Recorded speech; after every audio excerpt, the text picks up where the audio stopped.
네, 저희가 계속 지금 수요 예배와 또 탱크 선교회 정기 모임을 함께 진행하고 있습니다. 저희 교회도 그렇고 또 탱크 선교회도 그렇고 또 지금 이 마지막 때에 우리가 무엇을 준비해야 되는가, 이 부분에 있어서 굉장히 중요한 접근을 우리가 지금 하고 있습니다.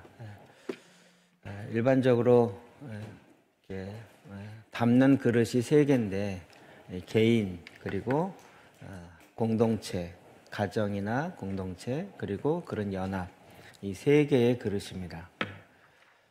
한국 교회는 일반적으로 이제 대예배 중심의 그릇을 하나만 갖고 있기 때문에 지금 이런 어려운 코로나 상태에 어떻게 해야 할지 모르는데, 초대교회에서는 박해 시대에도 오히려 더 믿음의 승리를 할 수 있었습니다. 그 요인이 여러 가지인데, 그 중에 하나는 가장 쉽게 얘기하는 것은 개인의 삶 속에서 그리스도인으로 살아낼 수 있는 훈련이 돼 있었다는 것입니다. 우리는 이제 개인의 삶으로는 안 돼 있고 교회적으로 모여서는 예배드리고 찬양하고 이런 것이 되어 있다 보니까 모여서 못하니까 아무것도 못하는, 그러니까 지금 빨리 패러다임 시프트를 해야 됩니다. 그래서 개인으로 할 수 있는, 각자 혼자 있어도 할 수 있는 이런 신앙으로 가야 됩니다. 그래서 그걸 여러분이 지금 개인적으로 쌓고 훈련하고, 그래서 어디에 가든지 나 개인으로 해낼 수 있는 그리스도인이 되는 것이 가장 중요합니다. 아멘이시죠? 우리가 좋은 무슨 모임을 만들고자 하는 게 아니고 마지막 때 승리하는 그리스도의 군사가 되기 위한 것입니다. 그러니까 여러분 개인적으로 이걸 습관이 될 수 있도록, 그러니까 아무도 없을 때라도 혼자 할 수 있고, 또 다른 사람을 이렇게 1대1로 양육할 수 있고, 그래서 어떤 상황에서도 그리스도인으로 살아갈 수 있는 그 접근을 하셔야 됩니다. 그거는 해보는 것 외에는 다른 수가 없습니다. 자, 우리가 그런 관점에서 지금 계속 말씀을 보고 있습니다. 오늘은 하나님 나라와 마지막 때 지금 새벽기도 재단에 계속하고 있는 그 주제의 흐름을 쫓아가고 있습니다. 지난주에 보니까 오히려 복습하니까 좋다라고 얘기하더라고요. 왜냐하면 아는 걸 얘기하니까 좀 더 좋습니다 얘기하시더라고요. 그래서 앞으로는 계속 좀 복습하는 순차로 갈 것 같아요. 어제까지 해서 두 번째 원수의 전략을 했는데, 오늘은 그 두 번째 전략을 다시 한번 보고 정리하고 더 깊이 있게 보길 원합니다. 말씀은 민수기 13장 28절에서 33절입니다. 같이 읽을까요? 시작. 그러나 그 땅 거주민은 강하고 성읍은 견고하고 힘이 클 뿐 아니라 거기서 아낙 자손을 보았으며 아말렉인은 남방 땅에 거주하고 헷인과 여부스인과 아모리인은 산지에 거주하고 가나안인은 해변과 요단가에 거주하더이다. 갈렙이 모세 앞에서 백성을 조용하게 하고 이르되 우리가 곧 올라가서 그 땅을 취하자 능히 이기리라 하나, 그와 함께 올라갔던 사람들은 이르되 우리는 능히 올라가서 그 백성을 치지 못하리라. 그들은 우리보다 강하니라 하고 이스라엘 자손 앞에서 그 정탐한 땅을 악평하여 이르되 우리가 두루 다니며 정탐한 땅은 그 거주민을 삼키는 땅이요 거기서 본 모든 백성은 신장이 장대한 자들이며 거기서 네피림 후손인 아낙 자손의 거인들을 보았나니 우리는 스스로 보기에도 메뚜기 같으니 그들이 보기에도 그와 같았을 것이니라. 아멘. 우리가 지금 계속 마지막 때와 하나님의 나라라는 주제로 보고 있었습니다. 지금 거의 본론이고 또 마지막 결론이기도 한데, 이 마지막 때에 적그리스도가 어떻게, 적그리스도가 누구라 그랬죠? 1세기부터 지금까지 계속 있어 왔던 악의 세력들이라고 말씀드렸습니다. 그래서 지금 마지막 때 특별히 지금 성경에 통해서 우리가 알 수 있는 건 8가지 전략을 갖고 있다. 우리가 보통 영적 전쟁할 때, 일반적인 전쟁할 때도 마찬가지죠. 뭐라 하죠? 지피지기면 백전백승이다, 이런 얘기 있잖아요. 적을 알고 나를 알면 100번 싸워 100번 이길 수 있다는 거잖아요. 그렇죠?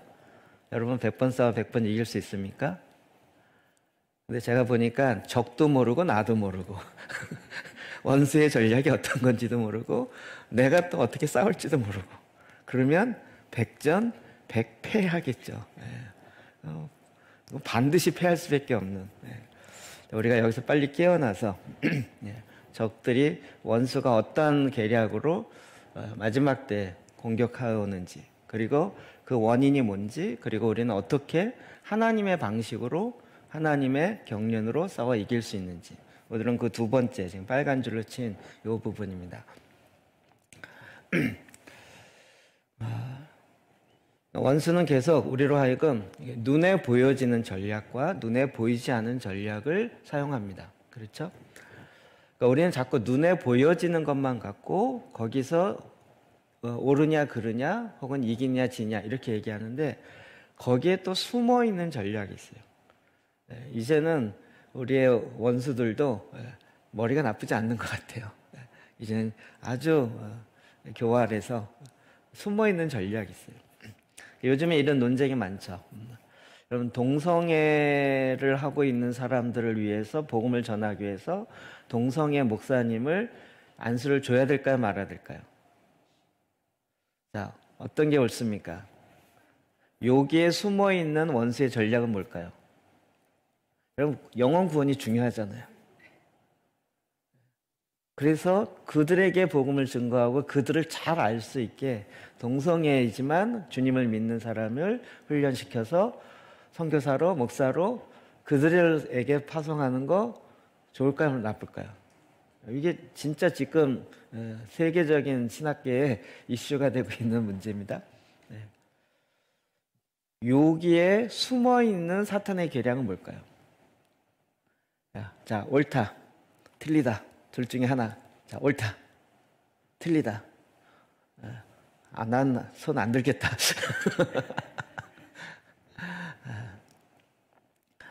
그러면 손 안 드신 분은 숨은 계략이 있다 이거죠.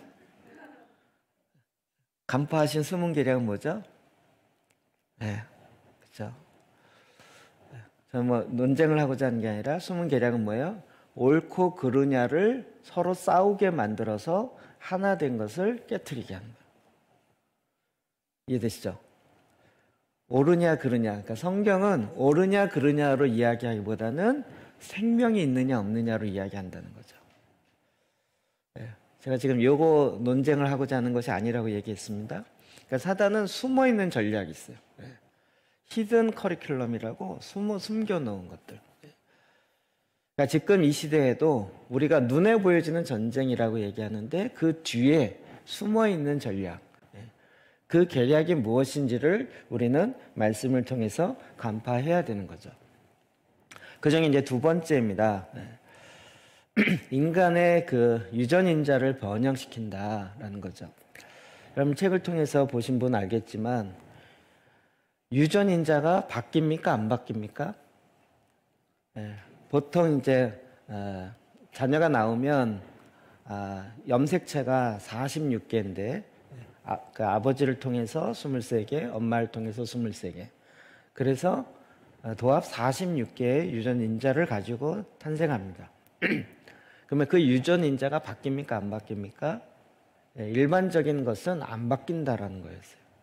그런데 최근에 이제 계속 증명되는 것 중에 하나는 유전인자가 바뀌는 건 아니지만 거기에 흔적이 들어간다는 거죠. 그래서 그 흔적이 계속 그 다음 세대까지 흔적이 전이 되는데, 전수가 되어지는데 몇 대까지 간다고요? 3대나 혹은 4대까지 간다는 거죠. 이게 지금 과학적으로 증명되어지는 부분이에요. 굉장히 놀라운 부분입니다. 유전인자의 흔적가 있는 거예요. 그거 들으면 생각나는 말씀 없으세요? 그게 이제 하나님께서 우리에게 말씀하셨던 부분이라는 거예요. 출애굽기 20장 5절 6절 볼까요? 시작. 그것들에게 절하지 말며 그것들을 섬기지 말라. 나는 내 하나님 여호와는 질투하는 하나님인즉 나를 미워하는 자의 죄를 갚되 아버지로부터 아들에게로 3, 4대까지 이르게 하거니와 나를 사랑하고 내 계명을 지키는 자에게는 천대까지 은혜를 베푸느니라. 아멘. 출애굽기 20장입니다. 이거는 그 십계명에 나타나는 말씀이에요. 몇 번째 계명이죠? 두 번째 계명에 아예 딱 명시되어 있는 내용이에요. 다른 신을 섬기지 말고 내 앞에 두지 말아라. 두 번째로는 우상을 만들지 말고 그 앞에 절하지 마라. 그러면서 거기에 붙어 있는 설명과 같은 거죠. 거기도 보면 우상을 숭배하는 부분에 있어서 이게 지금 몇 대까지 흘러내려간다고요? 3, 4대까지 이르게 되는. 이게 무슨 얘기죠? 흔적이 유전인자를 통해서 3, 4대까지 가게 된다라는 거예요. 성경에 이걸 찾아보면 여러분 이게 끊임없이 이야기해요.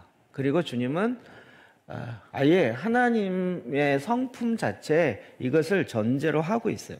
출애굽기 34장은 이제 이스라엘 백성이 십계명을 받을 때 밑에서는 이미 금송아지 만들고 우상 숭배하고 있었잖아요.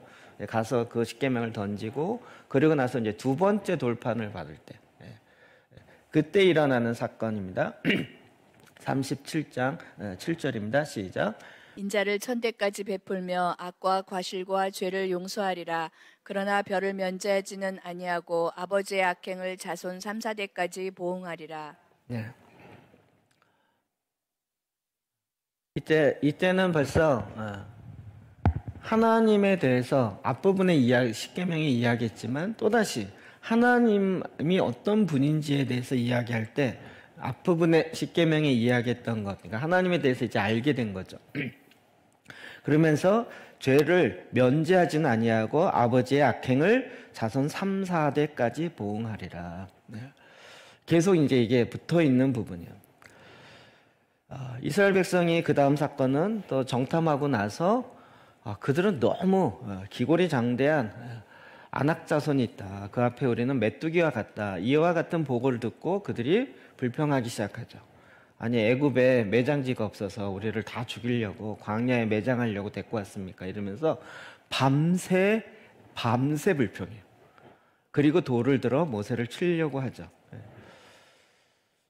그리고 하나님께서 그때 임재하셔서 그들 가운데 이야기하시는 거예요. 그때 하나님 이야기가 저들이 어느 때까지 나를 배반하겠느냐. 내가 저들을 전염병으로 다 죽이고 모세 너를 통해서 새로운 민족을 이루겠다. 이럴 때 모세가 중보하며 기도하죠. 그때 하나님을 불러요. 그러면서 하나님을 부르는 내용이에요. 14장 18절입니다. 시작. 여호와는 노하기를 더디하시고 인자가 많아 죄악과 허물을 사하시나 형벌받을 자는 결단코 사하지 아니하시고 아버지의 죄악을 자식에게 갚아 3, 4대까지 이르게 하리라 하셨나이다. 네. 분명하게 성경은 아버지의 죄악을 자식에게 갚아서 3, 4대까지 이르게 하겠다라고 얘기합니다. 나중에 신명기는 뭐라 했죠? 모세가 40년 광야 생활이 이스라엘 백성 출애굽하고 나서 끝나고 난 다음에 마지막 고별 설교와 같다고 그랬습니다. 자, 5장 9절입니다. 시작. 그것들에게 절하지 말며 그것들을 섬기지 말라. 나 내 하나님 여호와는 질투하는 하나님인즉 나를 미워하는 자의 죄를 갚되 아버지로부터 아들에게로 3, 4대까지 이르게 하거니와. 계속 3, 4대까지 이를 것이다. 그러니까 그 틈을 이용해서 사탄은 계속 그 부분을 공략하는 거죠. 그래서 어떻게 해요? 하나님의 형상으로 지음받은 인간의 유전인자를 흠집내기 시작하고 그 유전인자가 계속적으로 그 사람 안에 또 그 사람의 가족 안에 퍼지게 가는 전략을 쓰고 있다는 것이에요. 사탄도 이런 면에서는 우리의 원수죠. 적그리스도도 이제는 영적 원리를 영이기 때문에 너무 잘 알아요. 그래서 그것을 향해서 그 빈틈을 끊임없이 공격하고 있다는 거죠. 이 3, 4대까지 내려온다. 이것의 이제 성경적 근거가 뭐냐? 그것이 바로 악의 활동의 유산. 악의 활동의 유산. 즉 그렇게 3대, 4대까지 내려오는 그 안에, 그 가족 안에 자기가 부릴 수 있는 영을 그것에 흠집으로 두어놓고 그것이 지속적으로 흘러가게 한다는 거예요. 제가 이 얘기할 때마다 좀 조심스러운 거는 한국 교회 안에서는 가게에 흐르는 저주론, 이거 이제 2단으로 딱 시비가 됐고 2단 판정으로 나 있기 때문에 까딱 잘못하면 그 얘기 아니야? 라고 오해를 할 소지가 있기 때문에 이 얘기를 잘못 이해하면 내가 잘못한 게 아니라 우리 아버지가 잘못해서 내가 이런 어려움을 당하는구나 이런 식으로 착각하는 경향이 있어요. 그럼 그거 아니라고 제가 몇 번 이야기 드렸습니다. 자, 신명기 18장 11절 말씀 먼저 볼까요? 시작.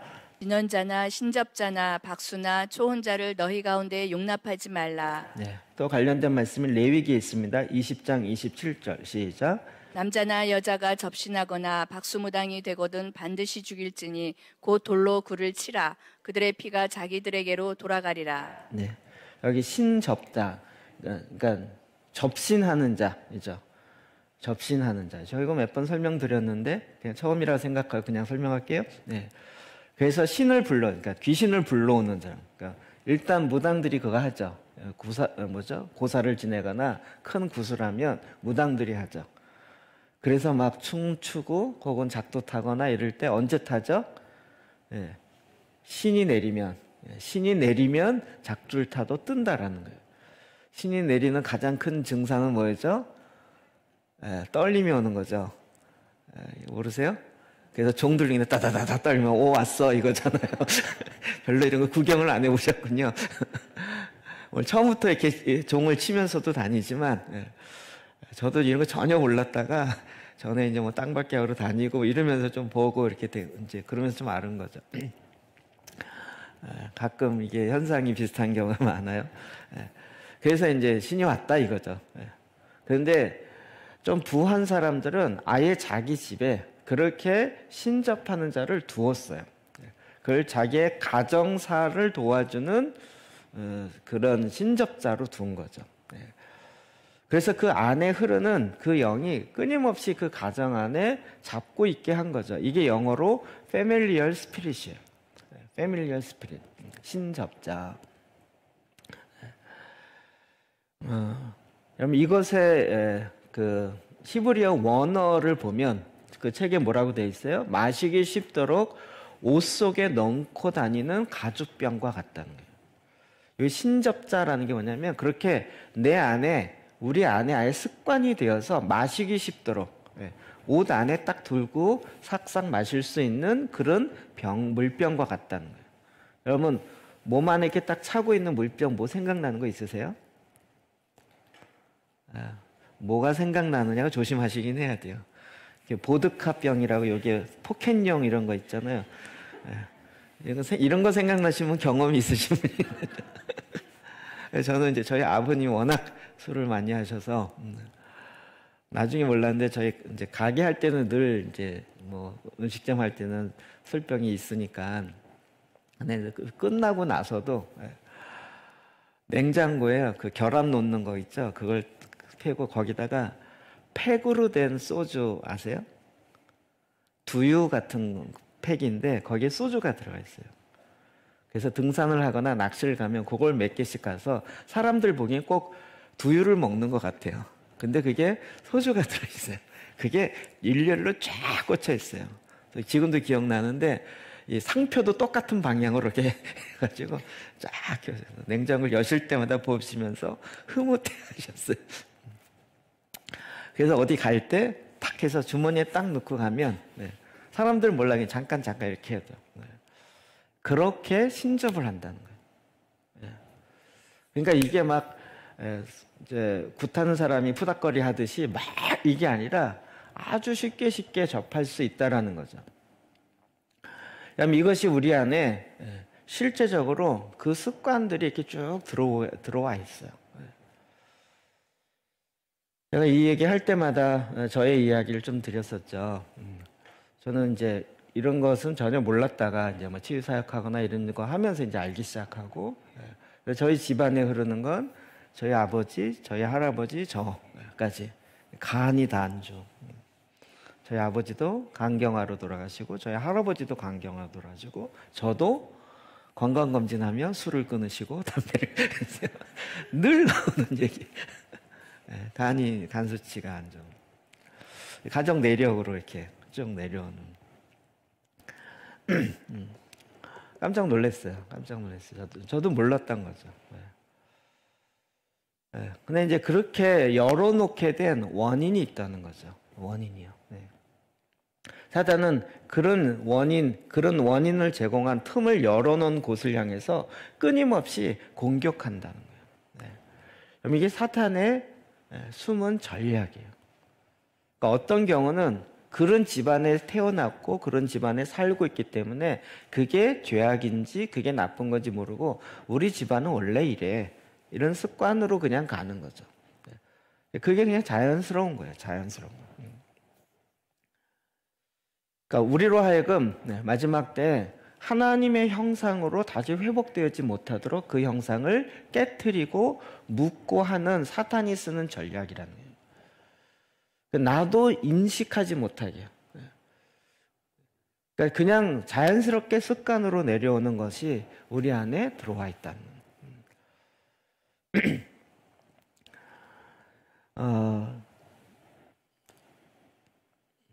그러니까 이제는 우리가 말씀을 통해서 접근하다 보니까 이런 죄의 흐름들이 뿌리가 이것을 사탄이 사용하는구나.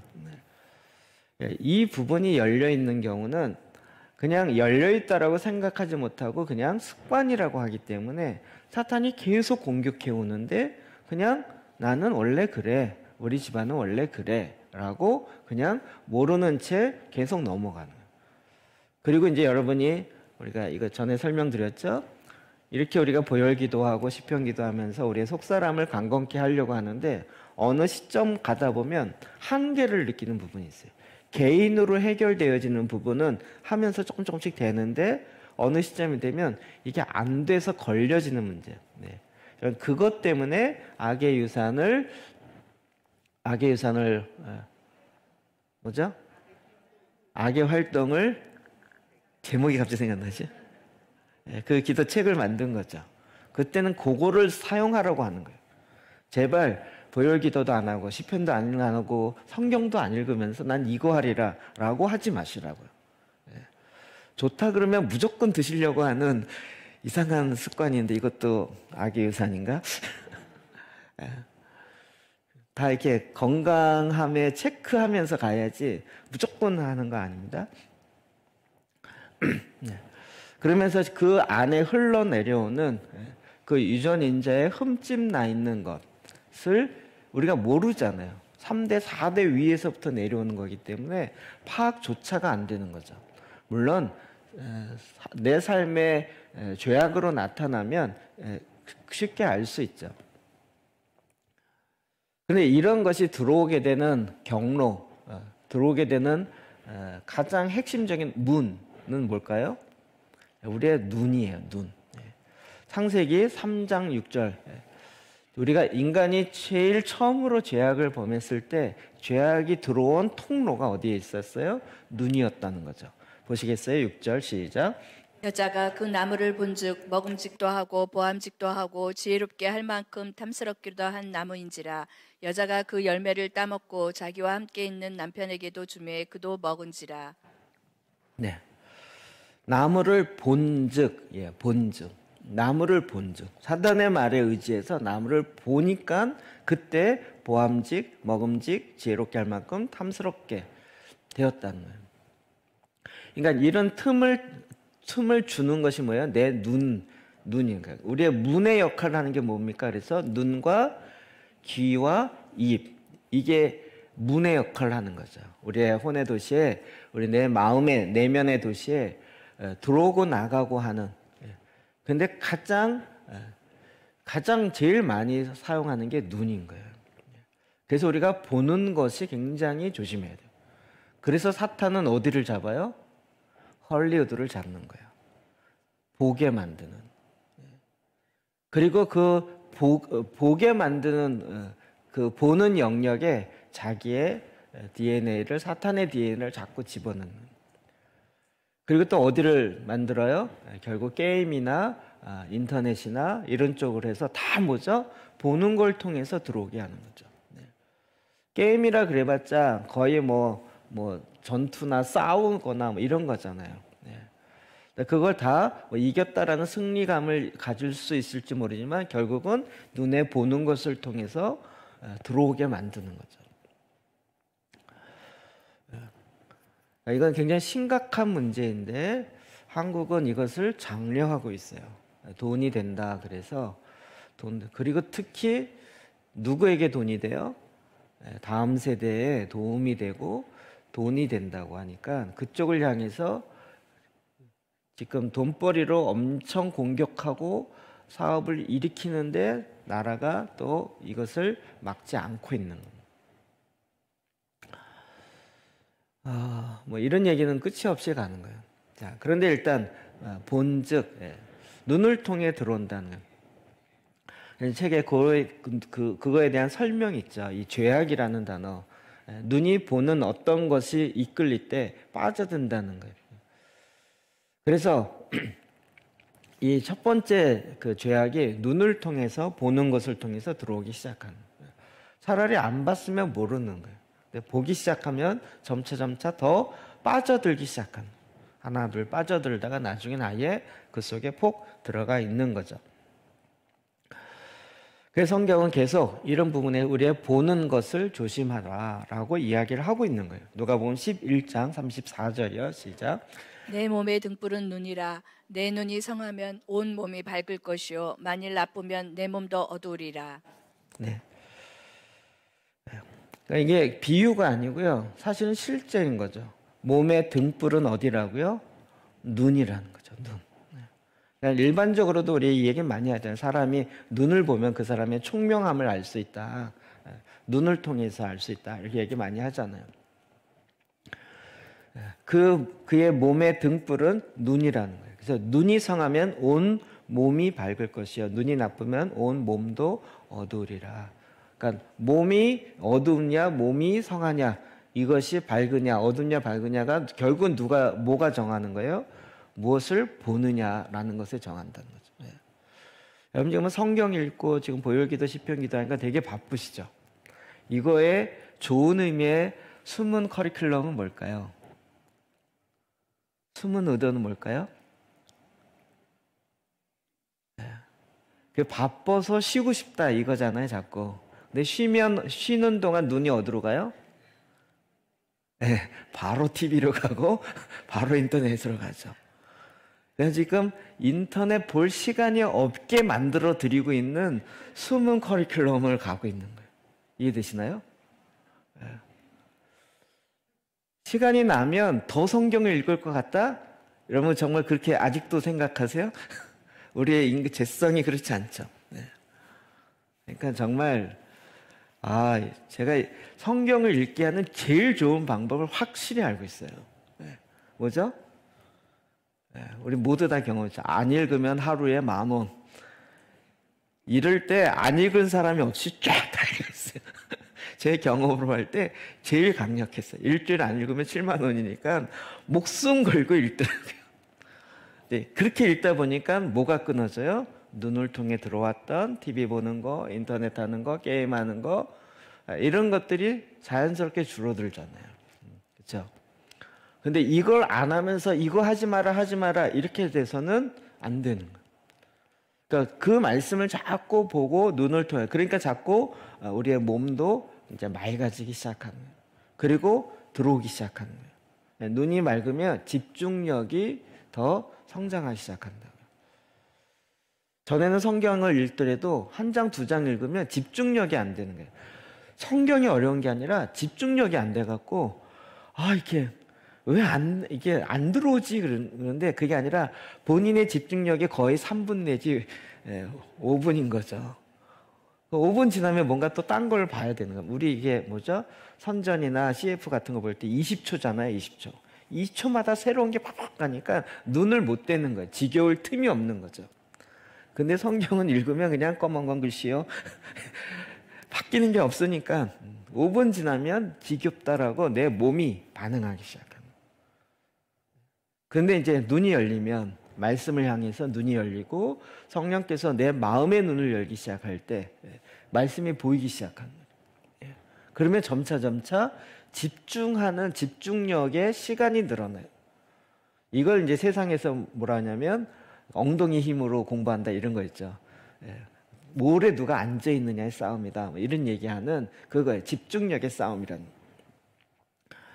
사탄은 어떻게 하든지 우리의 눈을 뺏어가고 눈의 이 틈을 통해서 들어오게 하려고 합니다. 그러니까 지금 얼마나 많이 우리를 공략하고 있냐고요. 게다가 여기에 한국 사람들은 엄청 빨리빨리요. 왜죠? 이거 안 들고 있으면 우리나라는 간첩이잖아요. 예. 이 사회에 적응하지 못하는 인물이잖아요. 그리고 아이들 왜 핸드폰 사줘요? 애들 사이에서 왕따 당할까 봐. 예. 이런 쪽에 우리는 너무나도 빨리 가는 거예요. 이런 영적인 원리들을 너무나도 많이 놓쳐버리고 있는 거죠. 요한일서 2장 16절입니다. 시작. 이는 세상에 있는 모든 것이 육신의 정욕과 안목의 정욕과 이생의 자랑이니 다 아버지께로부터 온 것이 아니요 세상으로부터 온 것이라. 저는 이 말씀이 아는 것과 믿는 건 진짜 다르다고 생각해요. 그렇죠?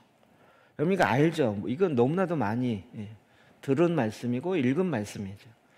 이 세상에 있는 모든 죄악을 셋으로 딱 정리하면 육신의 정욕, 안목의 정욕, 이생의 자랑이라는 거예요.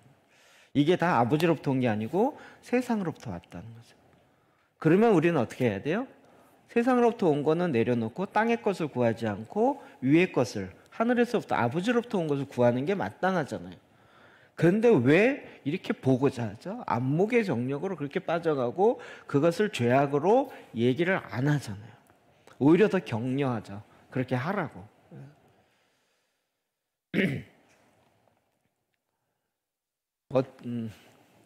제가 참 우리가 이제 요즘에 힐링이라는 단어가 워낙 유행이다 보니까 제가 이거 유행어 퍼뜨리려고 그래요. 힐링이 아니라 킬링이라고. 대부분 쉬는데 쉬는 거를 몰라요. 그러니까 세상의 방법으로 쉬니까 쉬고 나서 더 피곤해요. 그렇죠? 쉬고 나서 더 피곤해한 거예요. 쉬면서 뭐라 그래요? 뭐 해요? 그동안 남들을 하는데 나는 못했던 거 하느라고 너무 바빠요. 이것도 해야 되고 저것도 해야 되고. 그러다 보니까 쉬고 난 다음에 다시 출근하거나 쉬고 난 다음에 하려면 뭐가 잘 안 되는 거죠. 대부분 다 쉬는 동안 이 육신의 정욕과 안목의 정욕, 이생의 자랑으로 문을 열어놓고 그쪽을 통해서 사탄이 공격할 수 있도록 계속 열어놓은 거죠. 결국 이걸 통해서 궁극적으로 사단이 감춰놓은 전략은 뭐라고요? 우리 안에 하나님의 형상이 이루어지지 못하도록 막는 데 있더라고요. 여러분 그냥 내가 TV를 또 봤네. 여기는 봤구나. 내가 온 시간을 여기 많이 뺏겼네. 이 정도인데 그것의 뒤에 숨어있는 사단의 전략은 뭐예요? 야, 쟤 하나님의 형상이 만들어지면 안 돼. 저거 빨리 못하게 해야 돼. 근데 우리 보고 사탄이 와서 야, 너는 사탄의 하나님의 형상을 만들면 안 돼? 회복하면 안 돼? 이러면 여러분 뭐라 그러겠어요? 아멘 하시겠어요? 사탄아 물러가라. 그래도 배운 건 없어도 그렇긴 할 거 아니에요. 대놓고 하면. 그런데 TV, 인터넷 이쪽으로 하면 그냥 쓱쓱 이렇게 쓱 한결 둘을 가다가 빠져드는 거죠. 빠져드는 사이에 어떻게 해요? 내 안에 하나님의 형상은 더 세워지지 아니하고 마음은 점점 더 굳어지는 쪽으로 가기 시작한다. 이런 쪽에 열어놓은 가족에 부리는 악의 영들을 사단은 사용한다는 거예요. 또 아까 눈하고 또 그다음에 뭐죠? 입. 잠언 18장 21절이요. 시작. 죽고 사는 것이 혀의 힘에 달렸나니 혀를 쓰기 좋아하는 자는 혀의 열매를 먹으리라. 네. 죽고 사는 것이 혀의 힘에 달렸다. 이제는 여러분은 은둔과 침묵의 중요성을 조금 이해되시나요? 해보시나요?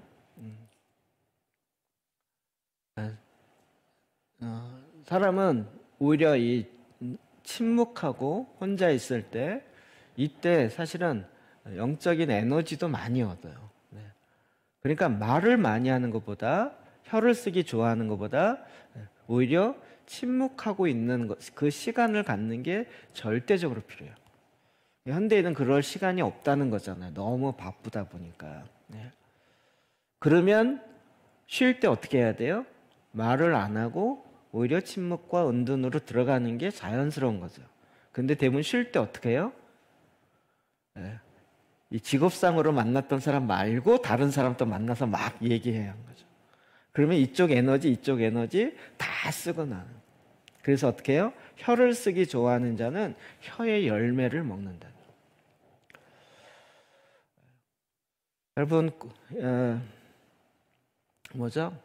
우리가 과학적으로 증명된 남자는 하루에 8,000단어 쓰고 여자는 2만 단어 써야 된다. 이런 거짓말에 속지 마시라고요.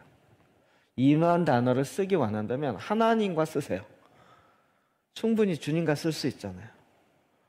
근데 꼭 사람과 만나서 수다를 떨어서 내 안에 있는 스트레스를 풀어야 된다라고 하지만 그 스트레스 푸는 건 마치 매운 거 먹어갖고 스트레스 푼다 해서 매운 걸 자꾸 먹는 거예요.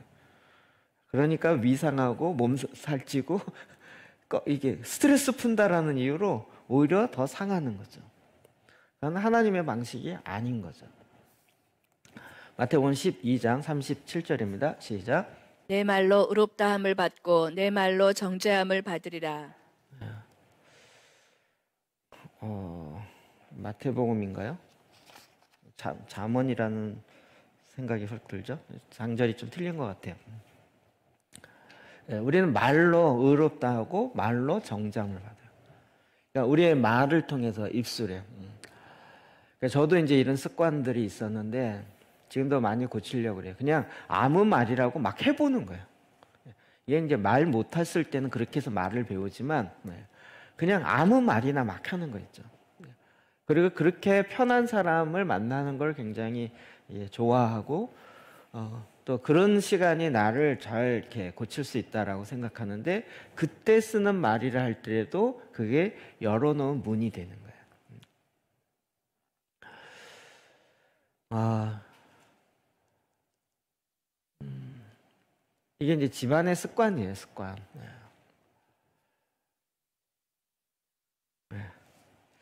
여러 사건이 생각나는데 신변 위험이 있어서 그만 얘기해야 될 것 같아요. 물론 말을 안 한다고 무조건 좋은 건 아닙니다. 지혜롭게 말할 때 말을 할 줄 알아야 돼요. 무조건 눌러만 놓고, 그러니까 불의를 보고 분노할 줄 알아야 된다 그랬죠. 화를 안 내는 게 좋은 게 아니고요. 화를 못 내는 거예요, 그거는. 그러니까 불의를 보고 화를 낼 줄 아는 게 하나님 우리에게 만들어 놓은 성품인 거죠. 그러니까 그 화를 품고 하루가 넘도록 품고 있는 것이 죄악이지. 그러니까 불의에 대해서는 화가 날 줄 아는 사람이 돼야 되는 거예요. 그리고 그 화에 내 마음을 감정을 빼앗기는 것이 아니라 그 분노를 컨트롤할 줄 알아야 된다는 거죠. 그런데 이게 이제 집안 분위기가 이러면 그냥 싸우는 거예요. 그리고 그냥 기본적으로 이렇게 헐뜯는, 거의 그렇지만 형제들이 모이면 그냥 헐뜯는 분위기 있죠.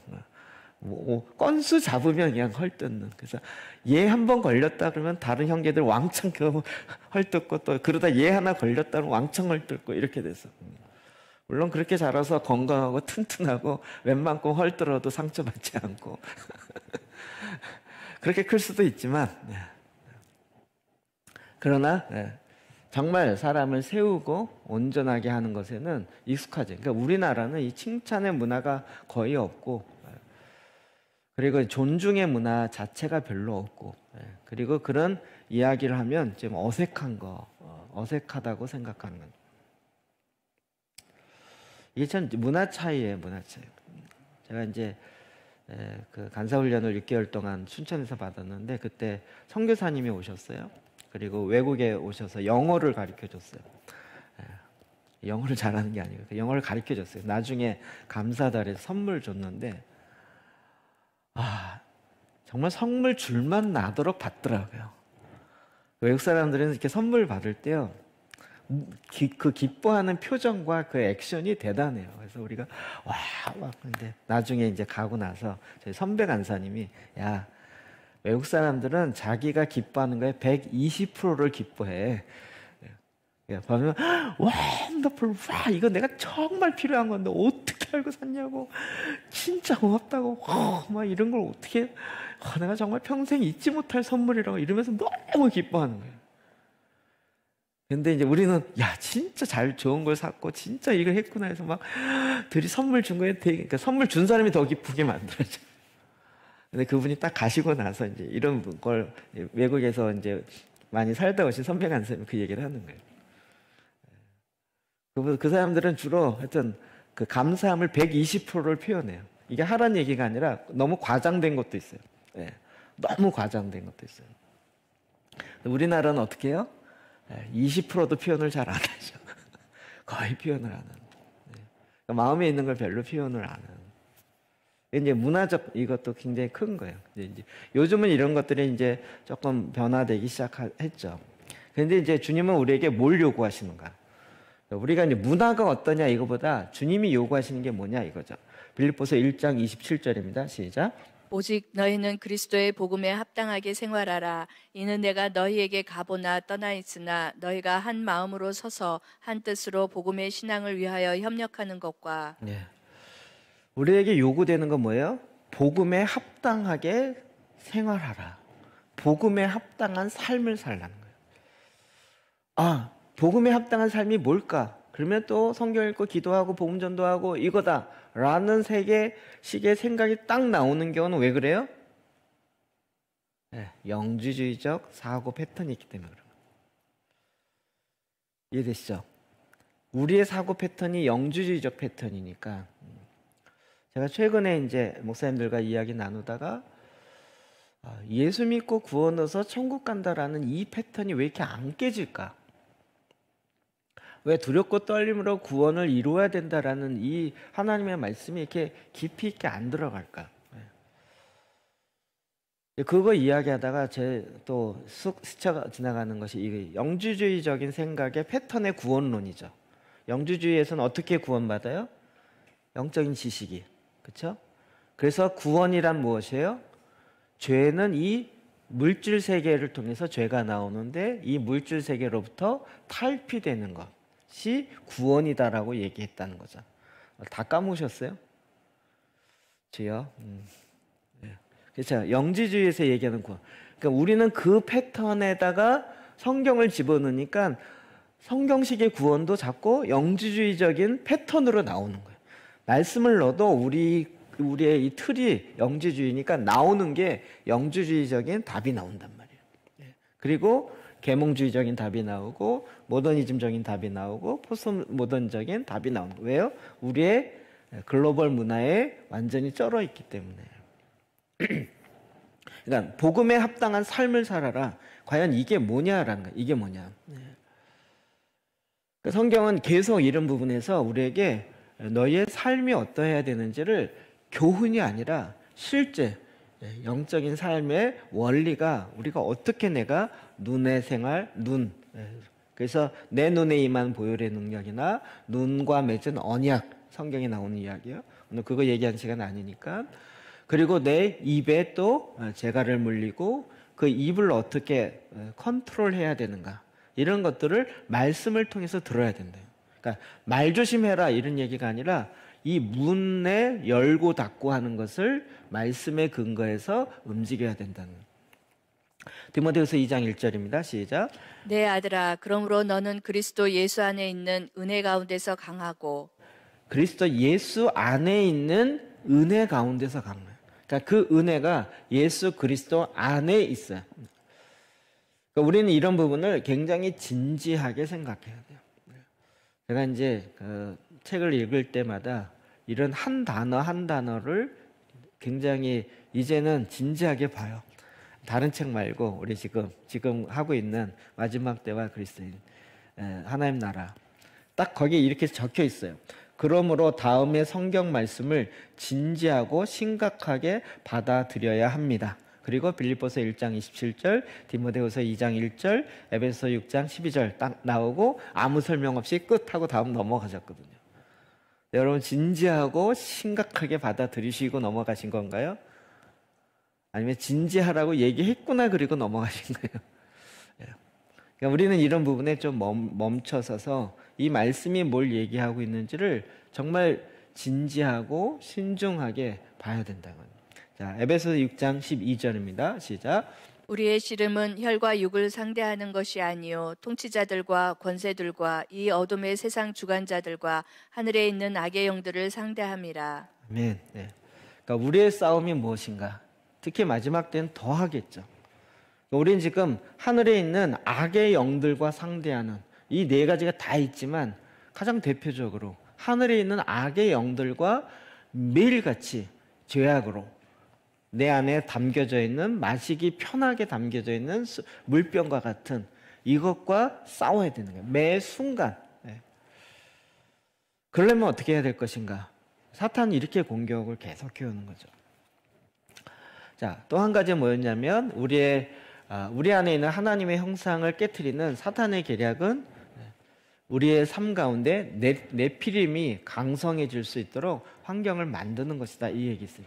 이게 굉장히 큰 주제인데 새벽에 훅 지나가니까 여러분이 이게 의미를 잘 이해하지 못했을 것 같아요. 자, 아까 이야기한 것처럼 우리는 복음에 합당한 삶을, 생활을 하도록 요구받는, 또 그게 마땅한 거죠. 그러면 성경에 그렇게 할 수 있도록 이미 나와 있다는 거예요. 히브리서 9장 14절 볼까요? 시작. 하물며 영원하신 성령으로 말미암아 흠없는 자기를 하나님께 드린 그리스도의 피가 어찌 너희의 양심을 죽은 행실에서 깨끗하게 하고 살아계신 하나님을 섬기게 하지 못하겠느냐. 네, 예수의 피가, 그리스도의 피가 너희 양심을 죽은 행실에서 깨끗하게 하셨단 말이에요. 그러니까 우리는 이 능력으로 살아가는 거죠. 그러면 사탄은 어떻게 해요? 우리로 하여금 죄악의 영향력으로 살아가게 하는. 제가 영적 전쟁 얘기할 때마다 했지만 사탄은 합법적으로 들어온다니까요.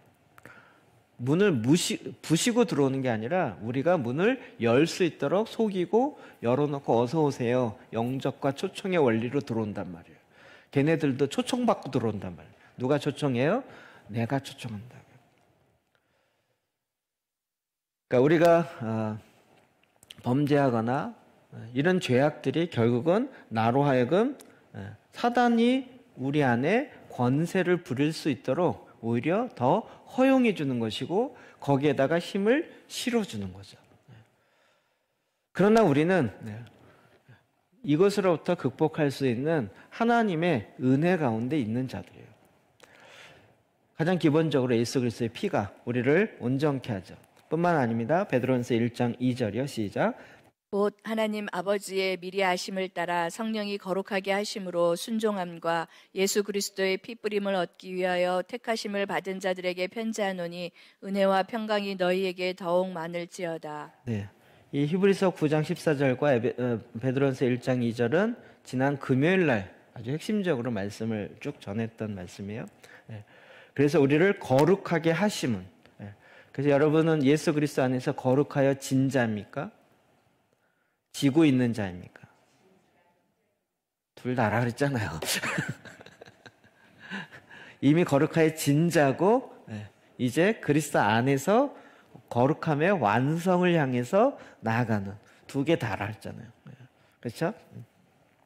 그런데 거룩하여 짐은 무엇으로 돼? 우리는 하나만 갖고 있어요. 내 행위가 거룩하게 됐을 때 나는 거룩하게 된 자다 얘기하는데, 그게 아니라 성령의 거룩하게 하심을 따라서 이미 예수 그리스도의 피 뿌림을 통해서 거룩하여 진 자가 된 거죠.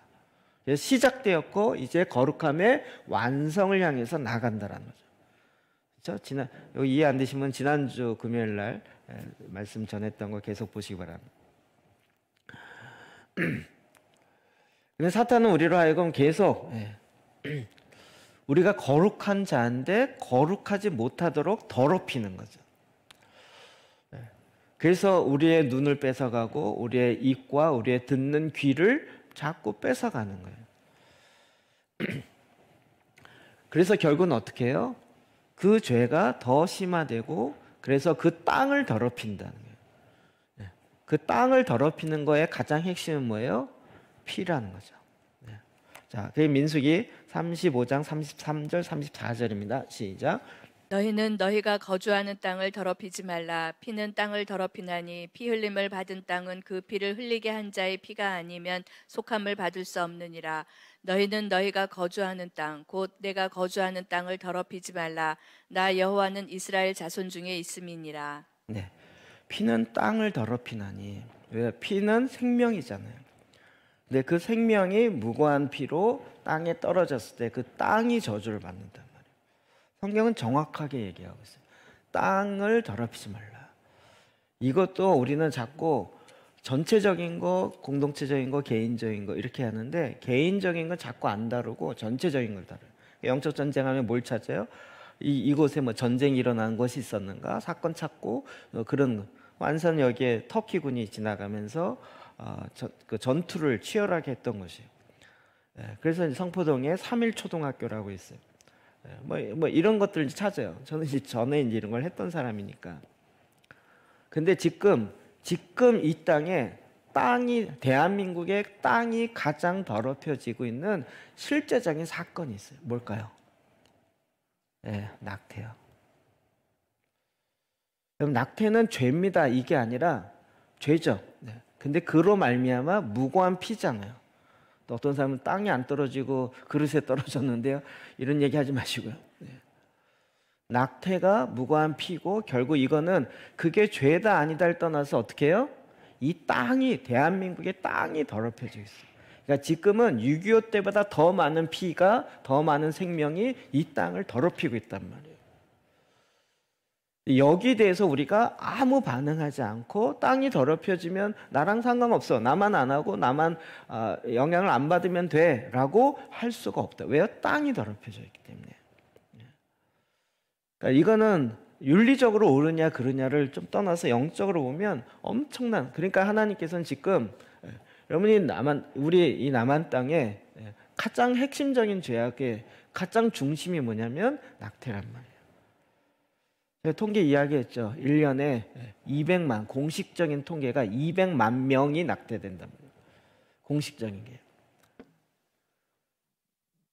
한 해에 60만이 안 태어나요. 지금 50만 미만으로 떨어졌는데 그거의 4배, 5배가 지금 현재 한 해에 무고한 피가 이 땅을 더럽히고 있다는 거예요.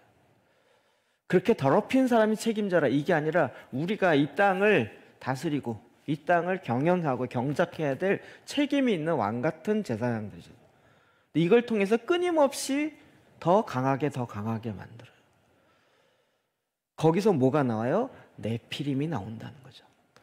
그런 것이 이제 거인이 되어서 나오기 시작한다는 거예요. 디도서 2장 11절부터 14절 봅시다. 시작.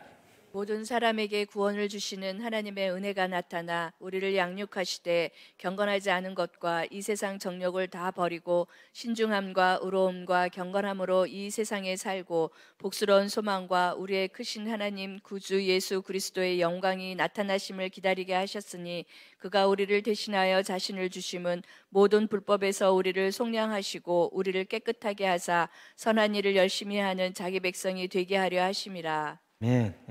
딱 둘이 대치됩니다. 12절 보시면 경건하지 않은 것과 이 세상 정욕, 아까 안목의 정욕, 육신의 정욕, 그 다음에 뭐죠?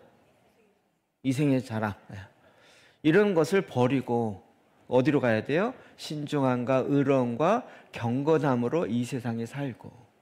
그러니까 지금 이 세상이 그렇게 살지 않아요. 그래서 난 그렇게 못 살아요 라고 얘기하는 건 그리스도의 합당한 삶을, 생활을 포기하는 것 같아요. 여러분 지금 1세기에 보면 굉장히 아이러니컬하지 않아요? 그때 가장 성적으로 문란했어요.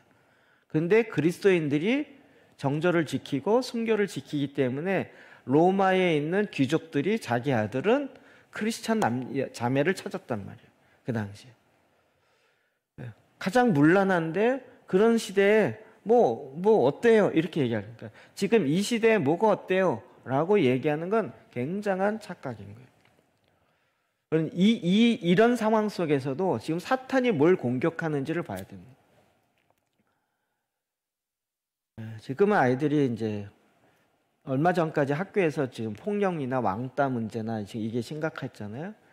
이제 점차 뭐가 나올 거냐면 공식이에요, 공식. 이젠 동성애 문제가 아이들에서 나올 거예요.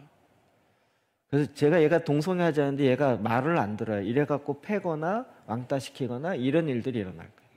이게 이제 군대에서 있었거든요. 근데 이걸 또 합법화하자 그러잖아요. 이게 거인이 돼서 나타난단 말이에요. 이런 것들이 결국은 사탄이 끊임없이, 이게 전에는 이런 설명하면 에이 그러겠어 그런데 이제는 현실적으로 딱딱 눈에 보이게 다가오니까 이게 뭐예요? 네피림이 돼서 우리에게 다가왔다는 거죠. 네. 근데 이 원인이 어디에 있느냐? 우리가 허용해 주고 있었다는 거예요. 빛이 허용해 주고 있으니까 어둠이 더 강해지고 있었다라는 거예요. 민수기 13장 33절이요. 시작. 거기서 네피림 후손인 아낙 자손의 거인들을 보았나니 우리는 스스로 보기에도 메뚜기 같으니 그들이 보기에도 그와 같았을 것이니라. 네피림의 후손, 거인이요, 거인. 70인령은 아예 거인이라고 번역했어요. 그러니까 뭐 네피림이 뭐냐 이건 논쟁하기보다는, 그래서 아주 그러니까 여러분이 제일 잘 아는 네피림이 누구예요? 골리앗. 골리앗. 지금도 기네스북에 세계에서 키가 제일 큰 걸로 등재돼 있어요. 2m 70. 2m 7cm가 아니고 2m 70cm. 3m에서 조금 한 척이 조금 부족한. 어마어마하죠. 2m 70이니까 3m 좀 안 되는.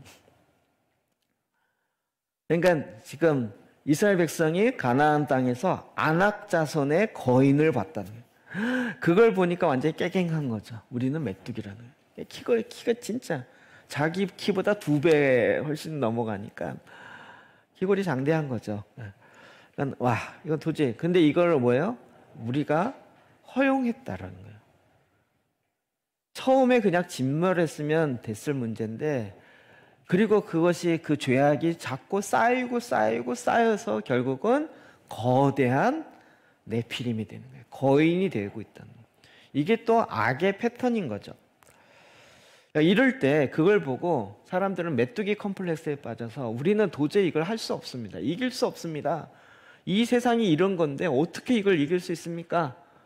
그렇게 얘기하고 있는 그 말 자체가 오히려 더 어둠을 증폭시켜주고 있는, 그 불신의 말과 불신의 입술의 고백이 이 어둠을 더 강하게 만들어주고 있다는 거예요.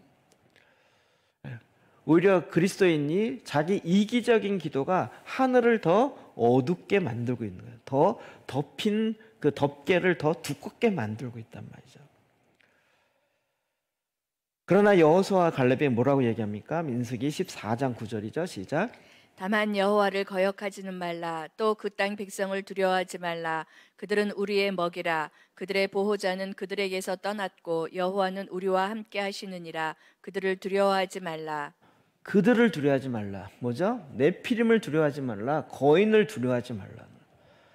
여러분이 우리가 지금 내가 개인적으로 당하고 있는 어려운 문제는 도저히 내가 극복할 수 있는 거인 같은 문제들이잖아요. 눈의 거인으로 나타나는 게 아니고 실제 어느 날 남편이 거인이 되기도 하고 시어머니가 거인이 되기도 하고 어느 날 우리의 자녀가 거인 되기도 하고, 이래서 도저히 내가 이걸 감당할 수 없는 그 네피림이 돼서 내 인생에 나타나 버리는 거예요. 그러면 내가 도저히 그 앞에서 아무것도 할 수가 없어요. 나는 메뚜기예요.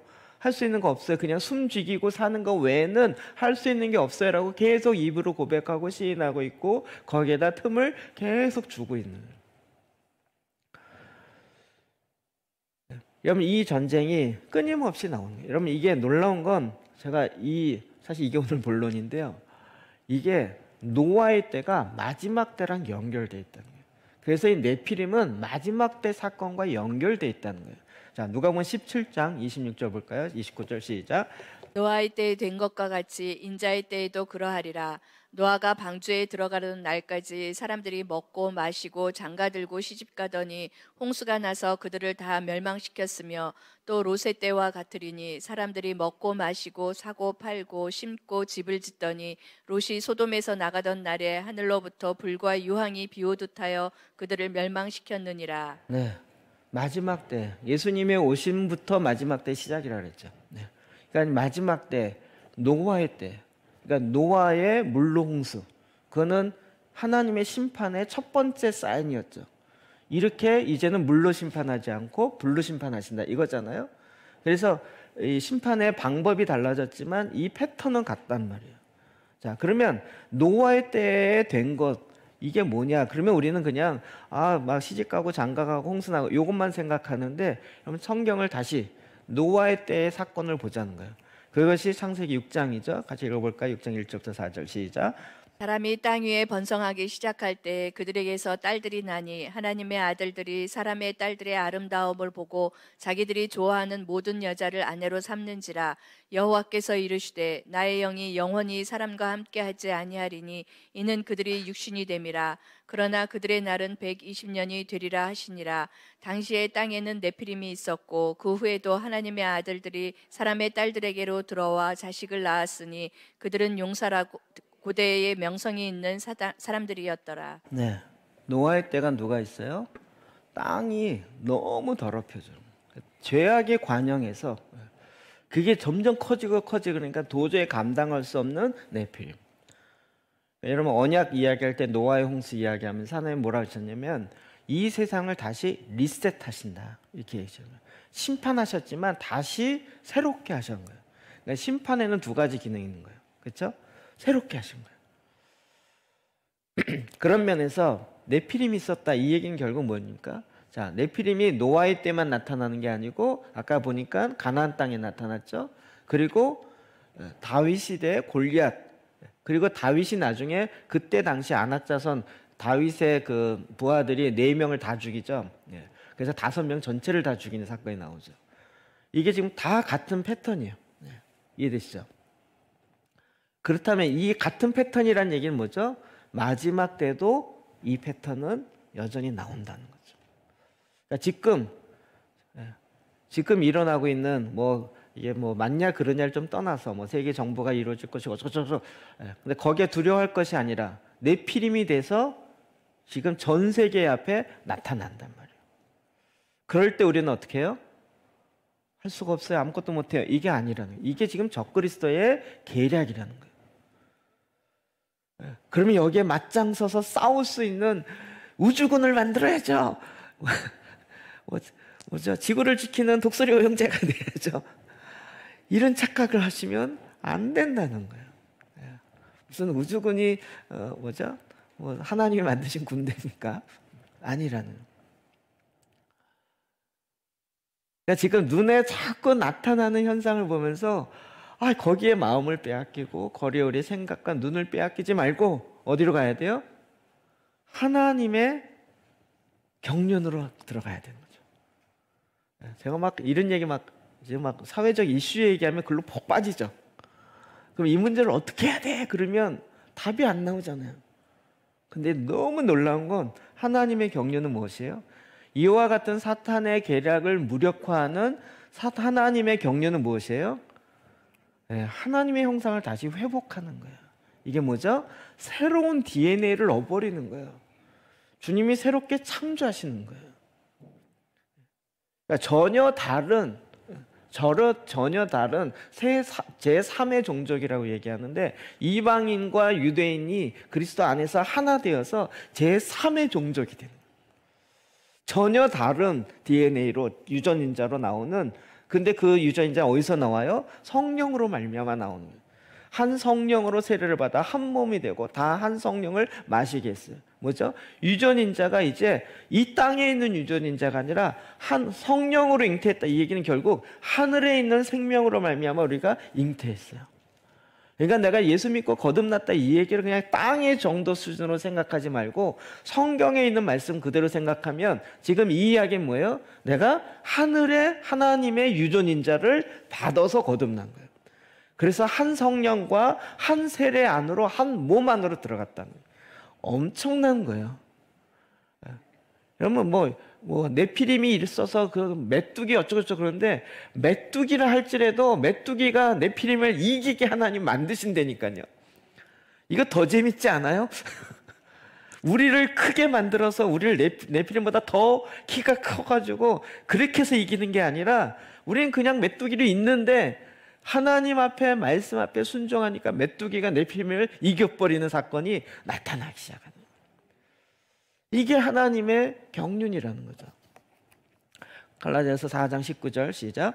나의 자녀들아 너희 속에 그리스도의 형상을 이루기까지 다시 너희를 위하여 해산하는 수고를 하노니. 네, 그리스도의 형상이 이루어지기까지. 그래서 여러분 마지막 때 가장 중요한 것은 내 안에 그리스도의 형상이 다시 회복되게 하는 거예요.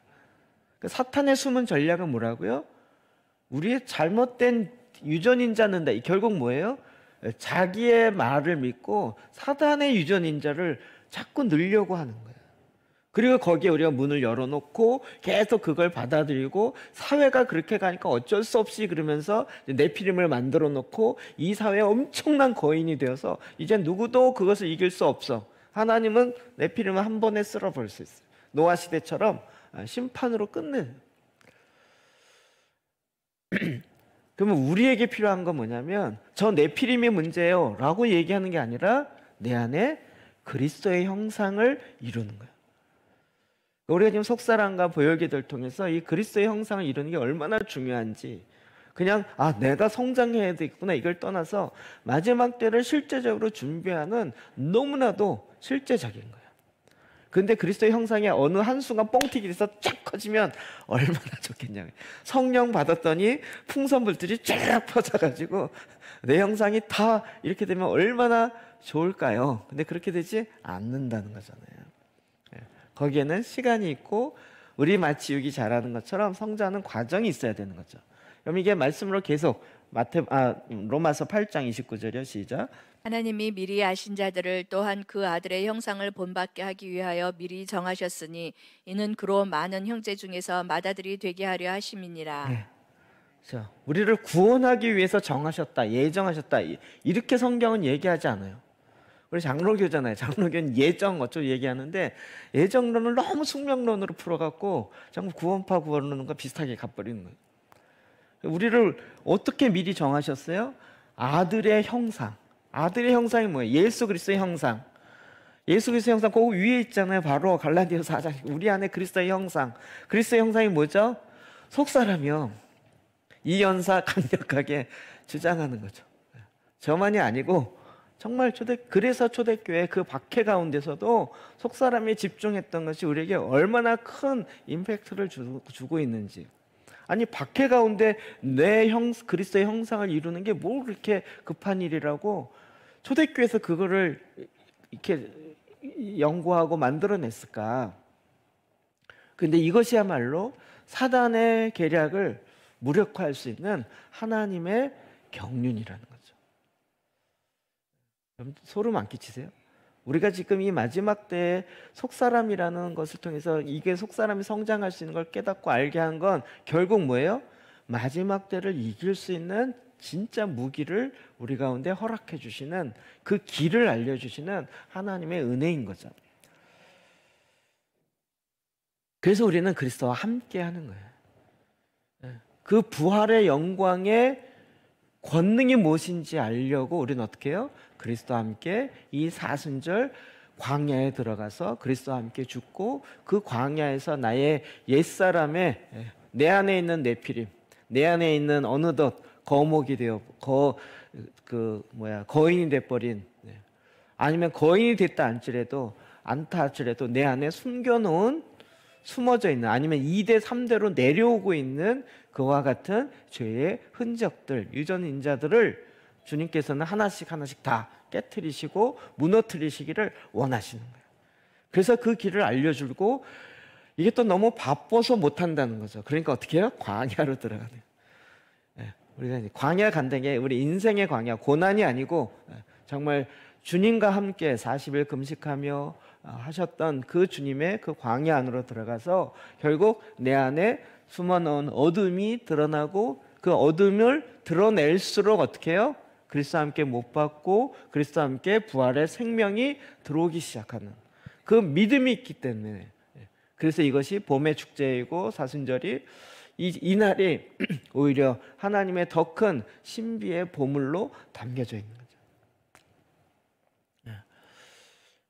제가 어디에도 이 마지막 때의 적그리스도의 이 전략과 그리스도의 형상이 이렇게 연결되어 있다라고 들어보지를 못했어요.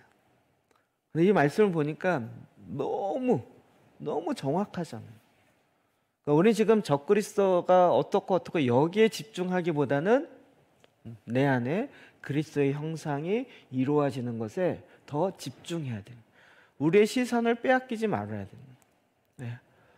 막 네피림이 와서 골리앗이 와갖고 막 욕을 하고 막 이래도 여러분은 빨리 저 하나님 저 골리앗을 무찔러 주세요. 쟤만 무찔러 주면 내가 속사람 성장하는 거 할게요. 이렇게 아니고 지금 빨리, 지금 순간 여기에 집중해야 돼요. 그러면 엄청난 통찰력이 우리 새벽 예배 휙 지나갔어요. 새벽 기도 재단에. 이게 두 번째였어요. 이 내용을 좀 간파하셨나요? 그러니까 지금 새벽에 하고 있는 건요, 그냥 여러분 1시간 동안 했다, 새벽 기도 재단 하고 끝났다 이러지 마셔야 돼요. 제가 간곡히 얘기하잖아요. 계속 끝나고 나서 답글도 올리지 말고, 왜 1시간 동안 더 묵상하고 성경도 읽고 그 말씀을 더 깊이 있게 묵상하고 더 깊이 들어가시라고요. 그냥 했는데 좋은 말씀이었고 은혜가 있었습니다 이렇게 끝나지 마시고 그걸 가지고 더 깊이 들어가서, 그래서 제일 마지막에 그 말씀을 갖고 깊이 들어갑시다. 그래서 아예 리플들 달지 마시고 1시간 동안은 6시 끝나니까 7시까지는 리플도 달지 마시고 그냥 감사합니다 이런 글도 달지 말자는 거예요. 또 울리면 또 봐야 되니까, 그러면 또 집중력이 흐트러지잖아요. 그때는 온전히 집중하는 거예요. 그래서 우리 안에 그리스도의 형상을 회복시키는 것, 이것이야말로 주님께서 우리 안에 끊임없이 정말 하나님의 경륜이 내 안에 회복되어지고 이루어지게 하는 하나님의 역사인 거죠. 그래서 결론은 그리스도의 형상이 회복되어서 이 세상에 나타나는 것을 뭐라 그래요? 하나님의 아이콘이 된다. 이렇게 아이콘이 형상이잖아요. 하나님의 형상으로 이 땅에 살고 있고 하나님의 형상으로 나타나는 자들이 바로 그리스도인이다 라고 얘기하는